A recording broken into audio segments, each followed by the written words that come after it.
नमस्कार दोस्तों, हिंदी ज्ञान सागर में आप सभी का हार्दिक स्वागत है। आज मैं आपको सुना रही हूँ मुंशी प्रेमचंद के प्रसिद्ध उपन्यास गबन का सारांश।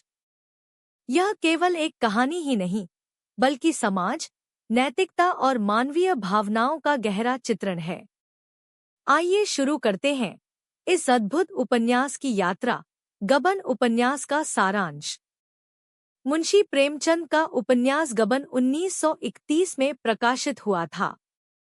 यह कहानी उस समय के समाज की सच्चाइयों को उजागर करती है, जब दिखावे और विलासिता के पीछे लोग अपने असली जीवन मूल्यों को भूलने लगे थे। कहानी की नायिका है जालपा।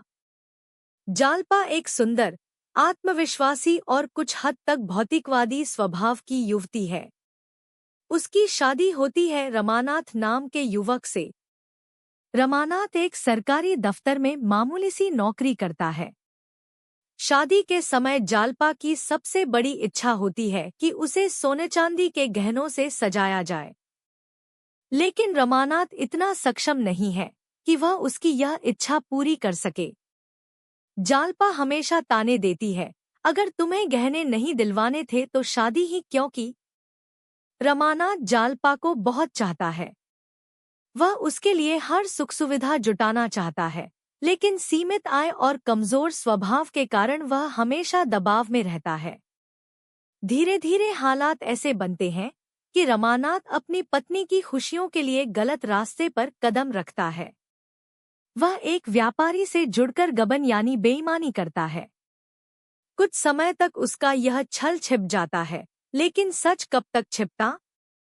जब गबन की सच्चाई सामने आती है तो रमानाथ को न केवल कानून का डर सताता है, बल्कि समाज की बदनामी का डर भी उसे खा जाता है। इधर जालपा भी बदलने लगती है। धीरे धीरे उसे एहसास होता है कि केवल गहनों से जीवन सुखी नहीं हो सकता। असली सुख तो सच्चे रिश्तों और भरोसे में है। वह अपने पति के अपराध को माफ करने और उसे संभालने का संकल्प करती है। अंत में उपन्यास यह संदेश देता है कि दिखावा और लालच इंसान को बर्बादी की ओर ले जाता है। सच्चा वैभव गहनों या धन में नहीं, बल्कि नैतिक मूल्यों और आपसी विश्वास में है। दोस्तों, यह था मुंशी प्रेमचंद के उपन्यास गबन का सारांश।